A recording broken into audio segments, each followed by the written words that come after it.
Obboleessi keenya kun kan yeroo Somaaleen ummata keenya kumaatamaan buqqaaste san keessatti qaama hir'uu taheem har'a garuu hawaasa isaa galatoonfachuu akka barbaadu dubbatam. Akkas jechuun barruu fuula Facebook irra barreesse. Alhamdulillah duraan dursee rabbii kiyyaaf galanni haa gahu. Alhamdulillah ummata koo kawaan qabuun na deeggaree fi kan hin qabne kan du'aa inni waliin turtanis galatooma.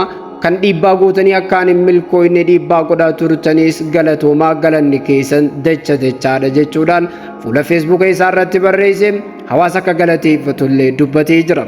Obboleessi keenya kun Obsaa Muhammad jedhama. Yeroo uummanni Oromoo naannoo Somaalee irraa kumaatamaan buqqeessan keessatti rasaasa jaraattiin innis qaama hir'uu ta'ee ture.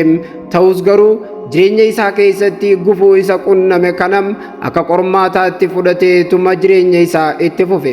Finfinnee keessatti jiruu isaadhaa ooffataa kan jiru Obsaa Muhammad magaalaa Finfinnee keessatti kasala wiilcharii qaama hir'uun irra taa'ee deemuun san irratti yeroo baatee deemuun viidiyoolee garaagaraa gara sooshaal miidiyaatiin gadi dhiisaa ture.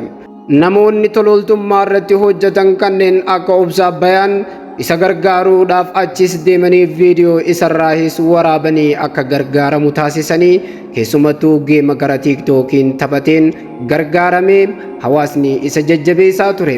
Boodarraa immoo makiinaa wiilcharii deemuun kanarraa makiinaa gommaa 3 tokko naaf bitaa jechuudhaan na deeggaraa jechuun waamicha hawaasa keenyaaf taasisee hawaasni gara tiiktaakiitiin isa gargaaruu ture.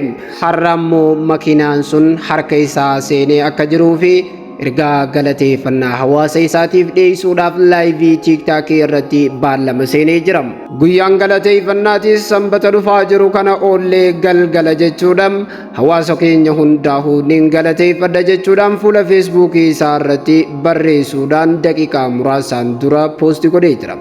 Obsaan jireenya injifachuu keessatti keessumattuu qaama hir'uu ta'uudhaan wajjin wallaansoo jireenyaa keessatti wantoota fakkeenya namaaf tahaniin nama dhaadamuu fi dhaadheeffamuudha.